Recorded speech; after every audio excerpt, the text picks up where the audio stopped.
pada video ini. Kali ini, saya dan kelompok saya akan menjelaskan bagaimana penggunaan kalimat efektif di sebuah media cetak. Namun sebelumnya, saya ingin memberitahu apa sih kalimat efektif itu? Jadi, kalimat efektif adalah kalimat yang mampu menyampaikan pesan atau gagasan dengan jelas, tepat, singkat, dan padat, sesuai dengan maksud penulis atau pembicara. Nah, sehingga mudah dipahami oleh penerima pesan tanpa kehilangan makna. Nah, kalimat ini itu disusun dengan memperhatikan kaidah tata bahasa dan ejaan yang benar, dan pemilihan kata yang tepat atau diksi. Nah, struktur kalimat yang logis, serta koherensi antara bagiannya. Kalimat efektif adalah kalimat yang mampu menyampaikan gagasan penulis atau pembicara secara tepat kepada pembaca atau pendengar. Sekarang mari kita lihat bagaimana prinsip-prinsip ini diterapkan di berbagai platform. Yang pertama ada di media cetak atau online. Kita perlu menggunakan kalimat yang efektif dan aktif buat tulisan menjadi lebih dinamis dan langsung. Hemat kata, hilangkan kata-kata yang tidak perlu, hindari pengulangan makna dan kata yang tidak menambah informasi penting. Lalu perhatikan kaidah, pastikan setiap kata dan tanda baca sudah sesuai dengan kaidah untuk menjaga kredibilitas tulisan. Lalu dalam media sosial, kita perlu menggunakan kalimat yang singkat dan padat. Kalimat harus langsung kepada intinya dan gunakan bahasa yang akrab dengan audiens. Lalu hindari konjungsi di awal kalimat. Sebagai contoh, tidak memulai kalimat dengan kata sehingga dan tetapi untuk menjaga keterbacaan yang cepat.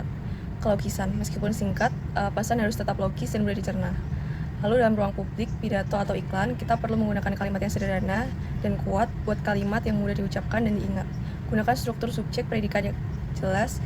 Lalu perlu kesejajaran, jika menyajikan poin-poin, pastikan strukturnya sejajar untuk memudahkan audiens mengikuti alur pidato. Lalu diperlukan kepaduan, pastikan setiap kalimat mengalir secara logis.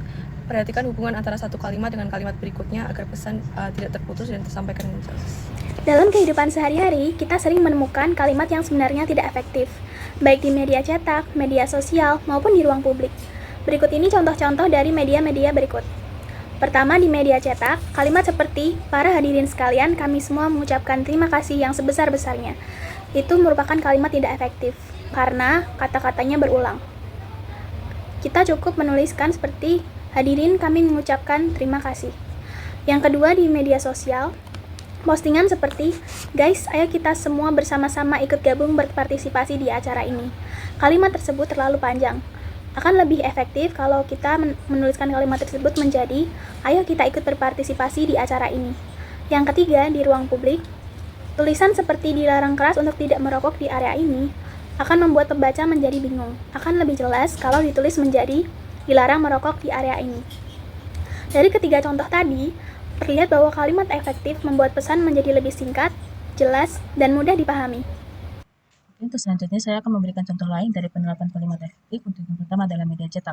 Terdapat sebuah brosur keselamatan jalan raya yang bertuliskan, gunakan helm saat berkendara untuk melindungi kepala dari cedera.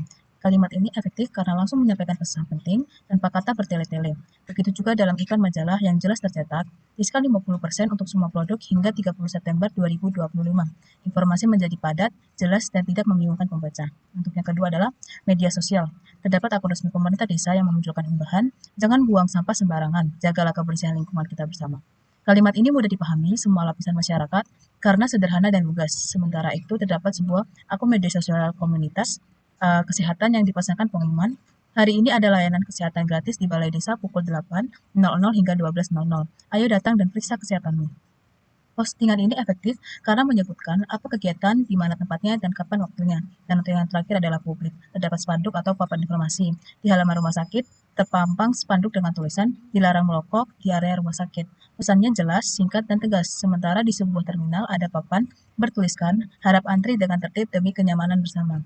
Kalimat tersebut sopan, ringkas, namun tetap mengarahkan perilaku masyarakat secara langsung. Jadi dapat disimpulkan bahwa kalimat efektif merupakan kalimat yang mampu menyampaikan gagasan secara jelas, ringkas, dan juga tepat, sehingga mudah dipahami oleh pembaca maupun pendengar.